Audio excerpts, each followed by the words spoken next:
संभाग के सबसे बड़े महाराणा भूपाल चिकित्सालय में कुछ ही दिन पूर्व शुरू की गई डिजिटल पार्किंग अब विवादों में है और भारतीय जनता युवा मोर्चा ने इसका जो है वह मोर्चा संभाला है। और जिस तरह से आप सभी लोग भी जानते हैं, क्योंकि एक दिन पूर्व ही उदयपुर न्यूज़ ने भी इस खबर को प्रमुखता से प्रसारित किया था, भारतीय जनता युवा मोर्चा से जुड़े पदाधिकारी इसका पुरजोर विरोध कर रहे हैं। आम जनता को राहत मिले इसलिए यह कदम उठाया गया है। हालांकि हॉस्पिटल में पिछले समय में जो व्यवस्थाएं की गई थी उसमें पार्किंग यहाँ ठेके पर दी गई थी, लेकिन उसके बाद अब यहाँ डिजिटल पार्किंग शुरू कर दी है, जिसमें चेटक साइड से हॉस्पिटल में घुसने वाले लोगों से जो भी वाहन यहाँ से आएगा और जो भी वाहन यहाँ से जाएगा उससे 10 रुपये और 20 रुपये 2 व्हीलर और 4 व्हीलर की शुल्क वसूला जा रहा है। गजेंद्र जी भंडारी हमारे साथ हैं, हम इनसे पूछते हैं किस तरह का विरोध है, ये विरोध क्यों किया जा रहा है। जब कल मेरे पास एक अनजान व्यक्ति का फ़ोन आया कि हम हॉस्पिटल के अंदर जा रहे हैं और हमसे पैसा लिया जा रहा था, मैंने कहा हो सकता है पार्किंग का शुल्क लिया जाएगा। तो उन्होंने कहा नहीं भैया, जैसे ही हम हॉस्पिटल मेन गेट के यहाँ से अंदर एंट्रेंस करें तो एक पर्ची काटी जा रही है और जब हम जैसे बाहर निकल रहे हैं तो 2 व्हीलर का पैसा 10 रुपये 1 सेकंड से लेकर 3 घंटे तक का, ठीक है, और 4 व्हीलर का 20 रुपये, और उसके बाद में जैसे जैसे समय अवधि बढ़ रही है तो उसका पैसा अलग है। तो इसको मैंने एक बार समझना ज़रूर समझा कि किसी अनजान व्यक्ति की बात पर हम विश्वास नहीं कर सकते। तो यहाँ पर मैंने केंद्रीय पूर्व छात्र संघ अध्यक्ष हिमांशु बागड़ी और मोहित सन्नाटे को भेजा, उन्होंने इसको पूरा देखा, उन्होंने खुद ने पर्ची कटाई, उन्होंने खुद ने पैसा दिया। उसके बाद मैं आया तो मैंने खुद ने पर्ची कटाई और उसके बाद से हमने इसको पूरा जाना तो हमको ये पता चला कि इसके अंदर डिजिटल पार्किंग है क्या। डिजिटल पार्किंग का मतलब ये है कि जैसे ही आप हॉस्पिटल परिसर के अंदर अपना 2 व्हीलर 4 व्हीलर लेकर प्रवेश करते हैं आपको मिनिमम 10 रुपया तो देना ही है और आपको 4 व्हीलर को 20 रुपया देना ही है। और इसके अंदर आप ये देखिए जो कितने समाज सेवा करने आते हैं, कितने जने ब्लड डोनेशन करने आते हैं, कितने जने 1 मिनट के कार्य के लिए आते हैं, उसको भी अपना पैसा देना है जो सेवा का कार्य भी कर रहा है, उसी का लेकर हमने विरोध किया। और सेकेंड चीज़, इस बात को समझने की ज़रूरत है, जो बहुत गहरी समझने की जरूरत है, यहाँ पर 3 से 4 हज़ार 2 व्हीलर डेली आते हैं।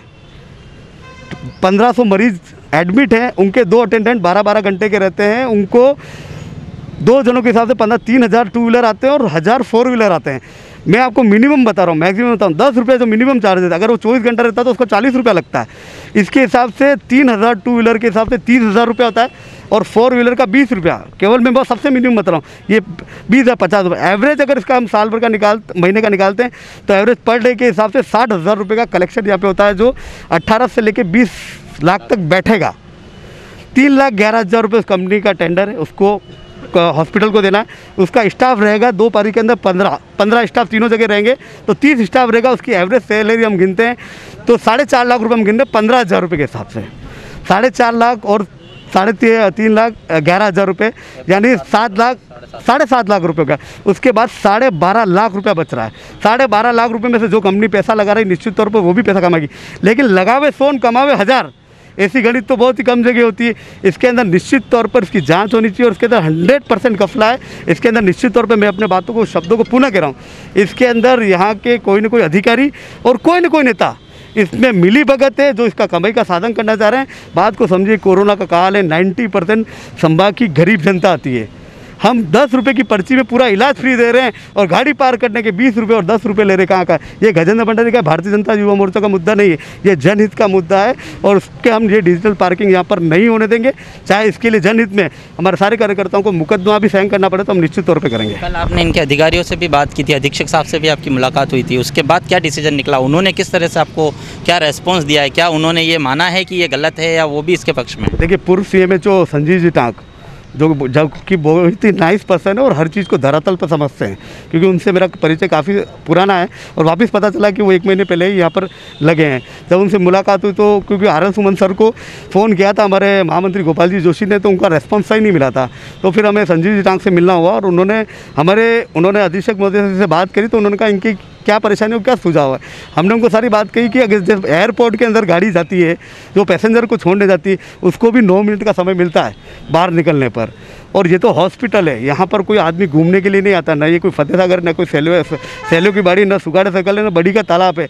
यहाँ पर वही आदमी प्रवेश करता है और कोरोना के बाद तो हॉस्पिटल परिसर में आप जिसको 100% काम होता है वही घुसता है। एक तरफ ये इन्होंने दिया कि हाथीपोल की तरफ लोग बाग निकल जाते हैं। अरे बरसों से लोग बाग यहाँ पर निकल रहे हैं, कभी कोई ट्रैफिक जाम वगैरह कुछ ही नहीं रहा और उन 10% लोगों के चक्कर में 90% लोगों को खामियाजा भुगतना पड़ेगा। सही है, हमने हमारी 4 जो बातें थी, चारों बातें उनको लिखवा दी थी। अगर आपको करना तो शुरू के 30 मिनट तक यहाँ पर आपको किसी भी व्यक्ति से कोई पैसा नहीं लेना, पार्किंग चार्ज 100% लेना अगर वो गाड़ी पार्क करता तो, और गाड़ी चोरी होती है तो उसकी समस्त जिम्मेदारी उस पार्किंग की रहेगी। इसके बाद इनकी पर्ची पर भी एक लिखा गया था कि आपकी गाड़ी की जिम्मेदारी आपकी स्वयं की रहेगी।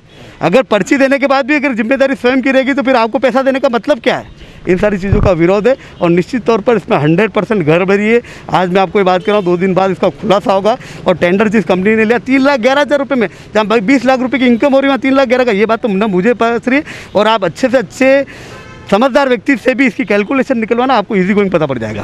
क्या आपने जिन लोगों के नाम बताए, जिस अधिकारी पर आपने आरोप लगाया, जिस नेता के लिए आपने बोला है, क्या उनके नाम आप बता सकते हैं कि किसके लिए आप ये बात कह रहे हैं? क्योंकि समाज सेवा से जुड़ा मुद्दा है, आम जन के भावनाओं से जुड़ा मुद्दा है और हॉस्पिटल है, बीमारी में ही आदमी यहाँ पर आता है। अगर उनके नाम सबके सामने आएंगे तो लोगों को भी आसानी रहेगी किसी भी तरह का डिसीजन लेने में, और हो सकता है आज आपके साथ जो खड़े हों उसके अलावा यहाँ पर काफ़ी लोग आपके साथ फिर खड़े हो जाएं। देखिए, 2 जने हैं, प्रूफ 100% आया नहीं, 80% प्रूफ आया। 100% प्रूफ आते ही आपके समक्ष उन दोनों के नाम मेरे मन में है, मेरे दिमाग में है, लेकिन मेरे जुबान से इसलिए नहीं निकलेंगे क्योंकि वो 100% प्रूफ नहीं हुआ। कल हमने एक रिकॉर्डिंग भी बनाई है जो मेरे पास है, क्योंकि जिस यहाँ का मैनेजर जो जिस गाड़ी से उतरा वो किस नेता की गाड़ी है, और हिमांशु बागड़ी को और मोहित सनाटे को देखते हुए उसने उसकी गाड़ी को आगे भगा दिया। उसका ड्राइवर आया, उसका ड्राइवर आने के बाद हिमांशु बागड़ी से पूछता क्या है, इसने कहा मेरा नाम हिमांशु बागड़ी है, तो फ़ोन पे बात करते करते चुपचाप निकल गया। उसके बाद से वो लोग यहाँ पर नहीं आए। तो ये 100% क्या, 1,00,000% इसमें गफला है।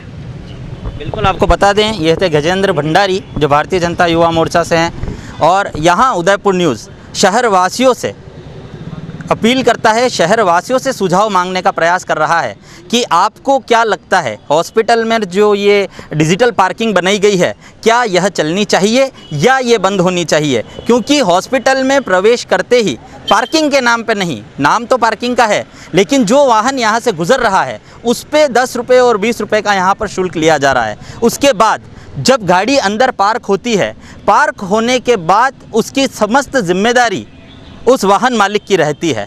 तो जो 10 रुपये या 20 रुपये आपने वाहन पार्किंग के नाम पर इस डिजिटल पार्किंग के ठेकेदार को दिए हैं, क्या वो आपके काम के हैं या नहीं? और ये डिजिटल पार्किंग चलनी चाहिए या पुरानी व्यवस्थाएं फिर से कर देनी चाहिए? इसके सुझाव उदयपुर न्यूज़ भी आप लोगों से मांगता है। अगर आपको लगता है तो नीचे कमेंट बॉक्स में अपना कमेंट ज़रूर करें, और हो सकता है कि आपके कमेंट से, आपके एक कमेंट से, आपके एक सुझाव से उदयपुर में संभाग के सबसे बड़े इस महाराणा भूपाल चिकित्सालय की पार्किंग व्यवस्थाओं में कहीं ना कहीं सुधार आ जाए। क्योंकि यह मुद्दा सिर्फ आपका नहीं, ये मुद्दा सिर्फ हमारा नहीं, ये मुद्दा सिर्फ भारतीय जनता युवा मोर्चा का नहीं, बल्कि तमाम उन मरीजों का है, तमाम उन पेशेंट्स का है जो बुरे वक्त में परेशानी से जूझते हुए मानसिक तनाव में इस हॉस्पिटल में प्रवेश करते हैं। अभिषेक जोशी को सहयोगी कमल वसीटा के साथ दीजिए इजाज़त। नमस्कार।